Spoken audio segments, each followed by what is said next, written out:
Hey everybody, HMV here, playing Mark Kerbal Space Program, and this is almost guaranteed to be the final episode of this pre-release showdown because the pre-release is being released on Tuesday. It is currently Thursday as I record this, and I'm hoping to get this out on Friday or at the very latest Saturday. And I have a very busy weekend coming up, and there's pretty much no chance I'm going to get any recording done until at best Monday. So I think I'm just going to pack it in and call it done, and then come back to you with the next series. So we got two things we need to do. We need to bring the guys home from Duna, and we need to screw around with the asteroid. So let's go ahead and screw around with the asteroid, because the guys aren't coming home from Duna for quite a while. And here's the asteroid that we're going to screw around with. God, that's so cool. I love it. I love it. Okay. I have no idea how much fuel this thing has, or how much fuel the asteroid will give us when the time comes. But we are drilling it right now, and we are converting it. And you know what we could do, actually? We're not using up our electricity. We could convert liquid fuel and oxidizer. Yeah, see, the load is actually going down, and phone is ringing. This is nobody I care about, so I'm going to hang up on him. Okay. Yeah,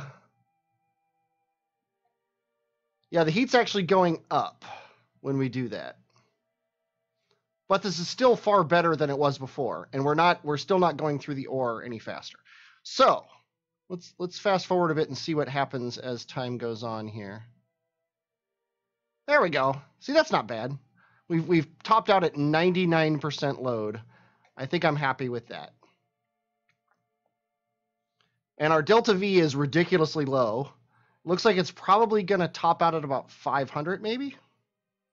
Maybe 700? Which is just crazy. And this asteroid is definitely going down fairly quickly. See, I don't know what 730 is in fuel units. Like, I have no idea what these numbers mean. But so I'm just kind of watching them go down and see what happens here. Let's actually check this out. When we get to 700, when we're at 700 here, we are at 6,000 here. About 6,100. When we're at 690, we're at about 6,600. So every 10 ore units in here, every 10 tons, is however many of these. I probably should have paid more attention to it. Let's do this. 670. Oh, the game pot. Oh, good. I can move this. Yeah. So 670 is 777. 7773. 7773. 660 is 8310. So that's 600 every ton. Every 10 tons is 600 units of fuel. So every ton is 60 units of fuel, of oxidizer. That doesn't seem like that much. But I mean, we're filling up 2 of these tanks for about 100 or 200 of these fuels. I think we had 700 and something. So yeah, we can fill these tanks up about 4 times, which, when you put it that way, isn't that bad. So anyway, we're getting out of Kerbin's sphere of influence here, and we're now full up on fuel. We have 600 meters per second to work with currently. Every time we fill up the tanks, that'll get better. Now, one thing I don't know, I know that there was a bug before where asteroids would lose a lot of their mass due to you time to fill up the ore tanks. And losing ore. So maybe I should try next time we do this to turn off the drills. Because I just realized also we have 18. In order to get to Duna, in order to get to Moho, we've got an 1800 meter per second burn here, which means this is going to take 3 fill-ups. Now, we're way out here in the middle of nowhere, so that shouldn't be a big deal. But we should probably start maybe a day ahead of time. Yeah, see, the asteroid harvester turned itself off. Yeah, I'm wondering if we fill up the ore tanks prematurely. I'm going to turn auto struts on again. Some change I made must have fixed all those errors that we were getting. I think it might have been precise node. They had to recompile it, and I didn't have the recompiled one already set up. Yeah, it looks like we're very well strutted at the top, but ever since we connected to the asteroid, we're not very well strutted down here. So let's auto strut him to the heaviest part. Yeah, see, we can't. And actually, okay, let's auto strut these guys to the root part. That's what you can do. There we go. These guys are now auto strutted to the root part. That should help a lot. And maybe auto strut this to the root part as well. Yeah, I think that works pretty well. F5 for safety, and hit the X key. Look at those vectors.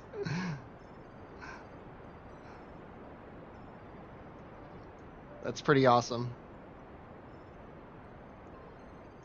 Now, note... Oh, wait, I'm going to hit X here. Let's throttle up our engines, because I just realized we... Whoa! Okay, that's bad. Let's F9 to restore from safety. Yeah, that was without oh wait, retrograde, not prograde. That was without the without time warp or anything. So yeah, this thing is not strong enough, even with auto strutting on, to save it from destruction. That's very interesting. I wonder if I were to auto strut these to the heaviest part instead. Let's try that. Yep, that seems to have done it. So things we've learned: do not auto strut to the root part. Auto strut to the heaviest part, and you're a lot stronger. We've also learned that, holy cow, does this thing take a lot of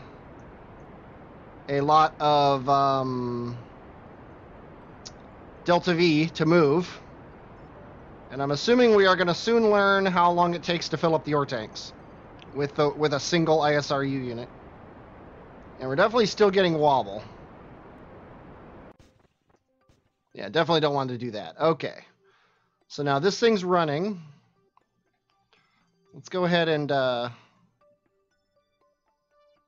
It's funny that it's not able to hold that retrograde there, but I guess that was just the last little sputters from there.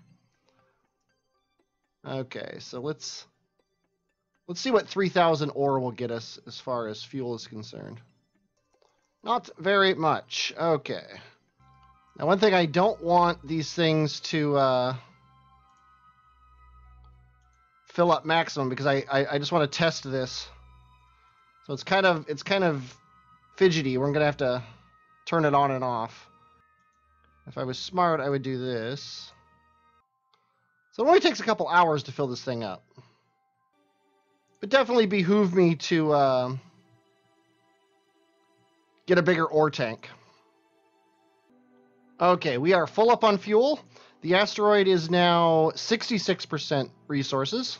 There's only 205, so I think we're only going to get one more load out of this thing. This tells me a single E asteroid really isn't enough to get done what we want to get done. Which is kind of a fly-anywhere ship. I mean, obviously with nukes it would be a lot better, but with nukes it would also be a lot crazier. So obviously this DV total of 0 meters per second is completely wrong. What are you going to do? Kerbal Engineer has no idea what I'm doing. Let's hit F5 again for safety, and let's hit X. There we go. See, we got 1,000 meters per second now, which implies we might have 2,000 next time. But what I was hoping for with this ship would be to prove out the idea of bringing an asteroid like this with me and doing a grand tour.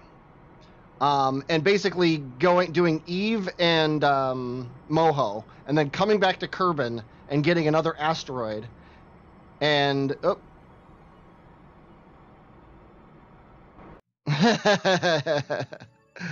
Okay, you know what? We're not in any hurry. We're going to turn off 2 of these.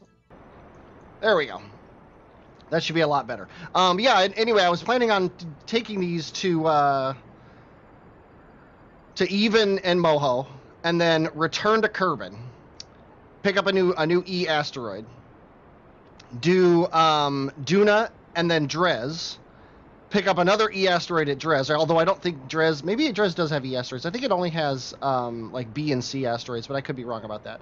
But then take that asteroid to Elu and what do you call it? Elu and Jewel. I don't know if that's reasonable, but it might be. But maybe we have to pick up 2 of them. I don't know. And we can also fill the tanks up at Gilly and Pole. Like I don't know if I'd want a ship that could both land on an asteroid and also land on a moon like Ike. Yeah, the maneuver node's wrong now though because we restored from quick load mid-burn, it went back to saying, hey, this is the maximum burn. So we're just going to burn down all the fuel, and then I'll refigure out what the maneuver node should be after that. Okay, as we're getting almost out of fuel here, I'm throttling down to hopefully let the vectors get a chance to get us aimed perfectly, and then I'm going to shut them off manually here when we get down to about 5 meters per second left. We actually converted a decent amount of the ore into fuel along the way too, which is kind of amusing. But okay, let's do that. And we're still converting ore, so let's refigure out our. Let's actually hit F5 here. Then let's refigure out our maneuver node. This is what I wanted here. Obviously that's wrong, but something along those lines. So we've still got 346 meters per second to go. I don't think doing this is any more, but I'm gonna check these out.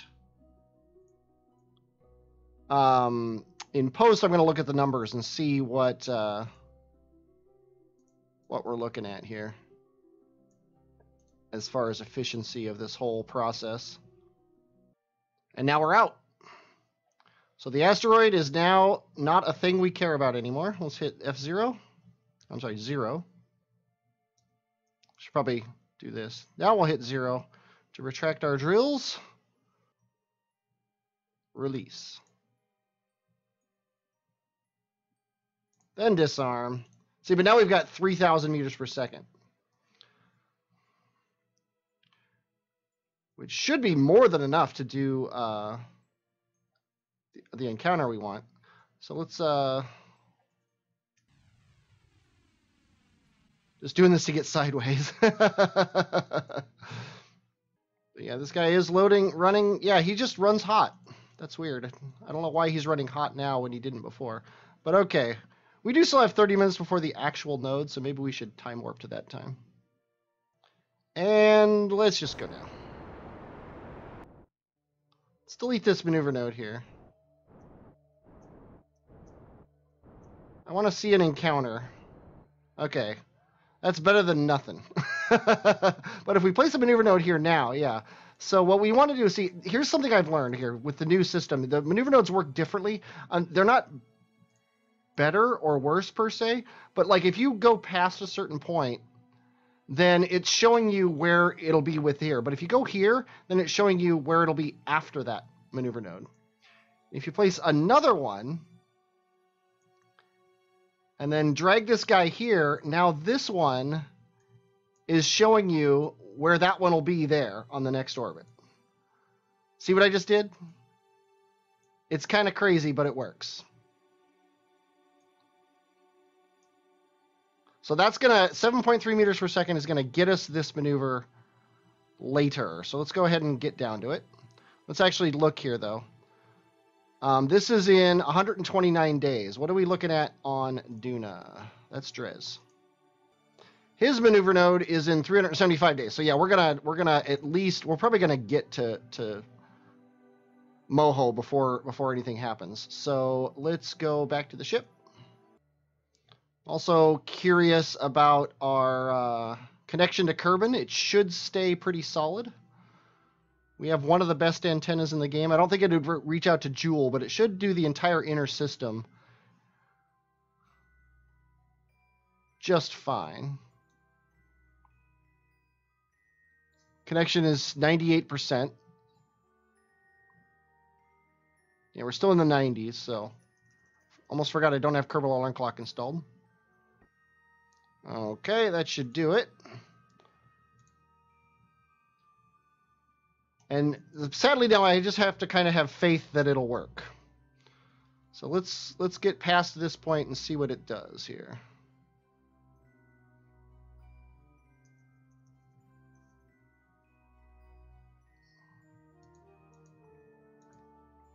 Yeah. Yep, we have an encounter. It's just, I kind of wish it would show the encounter.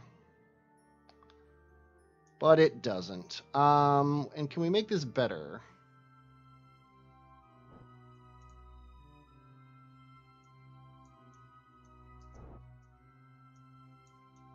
Yeah, that's about the best we can plan on.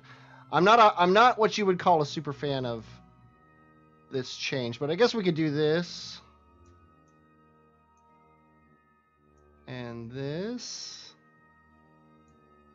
And this.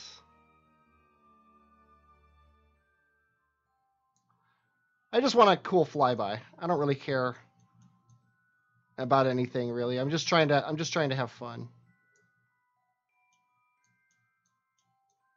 I don't know why I'm not using the tools at my disposal here. How about a flyby of the South Pole? 20 kilometer flyby of the South Pole. Sounds good to me. And that's in 262 days, which means I think we're going to have the Duna guys first. So please hold. Yeah, 244 days. So we're finally leaving Ike. F5 for safety. Oh, I love fast time warp at low altitudes. Okay, Val, use your newfound skills and aim at that maneuver node. That's the target. Aim at your maneuver node. That's anti-target. Aim at your maneuver node. You spent all this time looking at your... Okay, and obviously, I don't think that's right. That's saying to burn retrograde from Ike. Yeah, that's not right. Let's try to burn prograde from Ike and see what happens here. Yeah, that's wrong too. So obviously this was just a timer.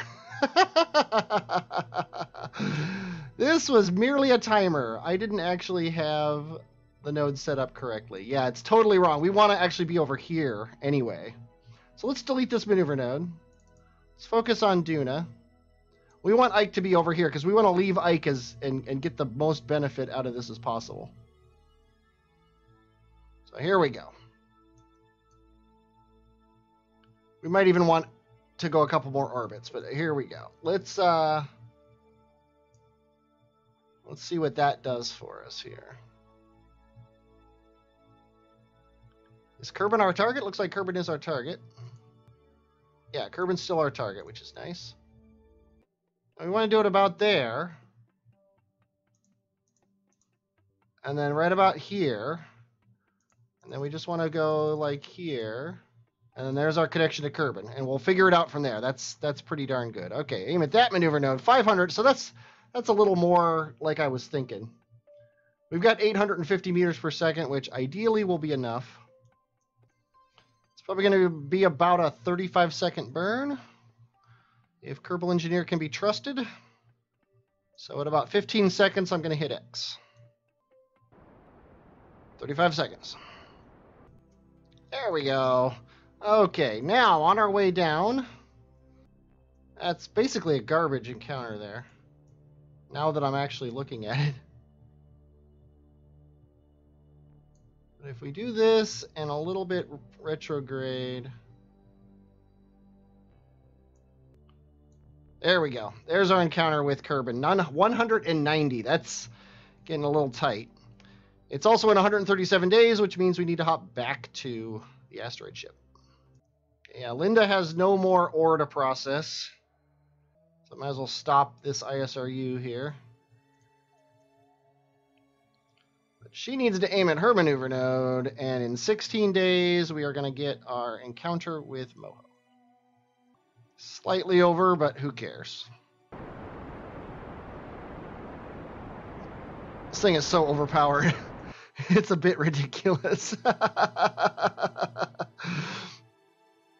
Okay, Moho, what are we looking at here? We definitely don't want to pass on the night side. That's the last thing we want. I want to have a fairly dramatic flyby here.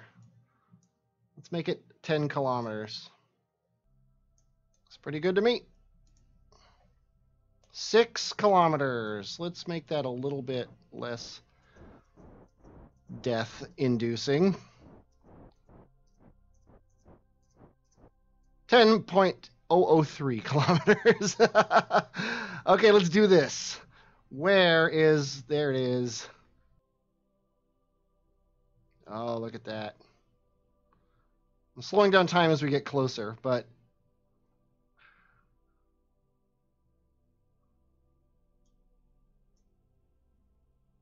oh yeah, I love it.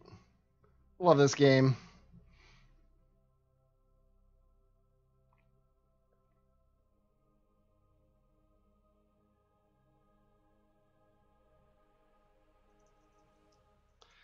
Okay, that was all I want to do with her. We'll just assume she gets home eventually. Now for the last part of the trip. Okay, we have a maneuver here that's going to get us a 30-kilometer periapsis, I think. Yeah, let's, it's only going to take a couple seconds, so let's get down to it. There we go. Val is not holding that maneuver node. There we go. Ideally, we're going to see... Yeah, it's always the last few meters per second that matter the most. We can actually kill this and watch this. We're down to 127 meters per second, so anything we do...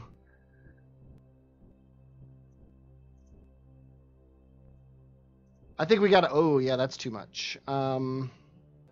Yeah, see, one meter per second is enough to get us too far up. So I think we're fine as far as that's concerned. So let's get these guys home. Failure is merely one of many options. Okay, so let's just delete this maneuver node. Let's radial out.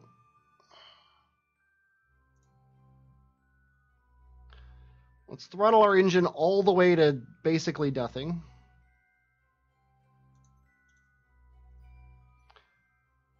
And let's get this to 30.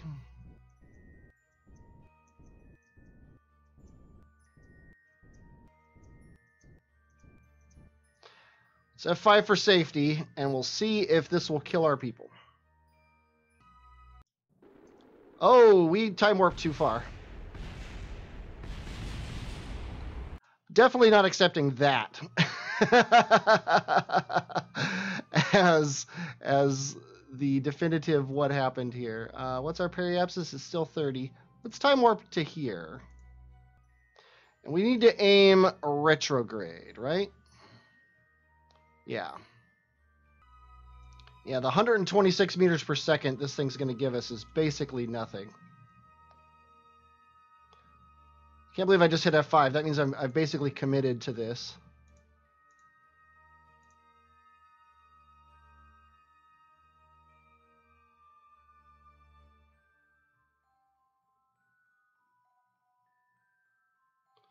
At least it's pitch black, right? Okay, let's get down to 80 kilometers, and then I'm just going to hit the gas to slow down.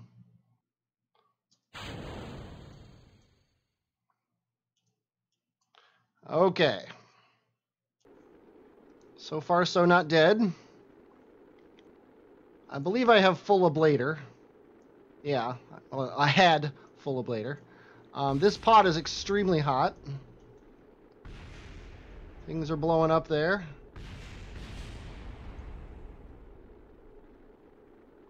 I don't know who's in which pod. Orgard is the one who will die if this pod goes, but really if this pod goes, everything's going, so I think we're fine, actually. The temperature thing just came off. Sadly, we can't see a darn thing. And ended up being moderately sedate. So the mission was a failure, but the crew saved was a success, I guess we'll put it that way. So much for hoping to land on the light side of Kerbin, I guess. At least I know we'll be in the water. There go the drogues. There go the regulars. And I hope you enjoyed watching this series. I definitely enjoyed doing it. I'll see you in a real series for 1.2 whenever I can get around to it. Yeah, I'm HMV and I will, as always, talk at you later.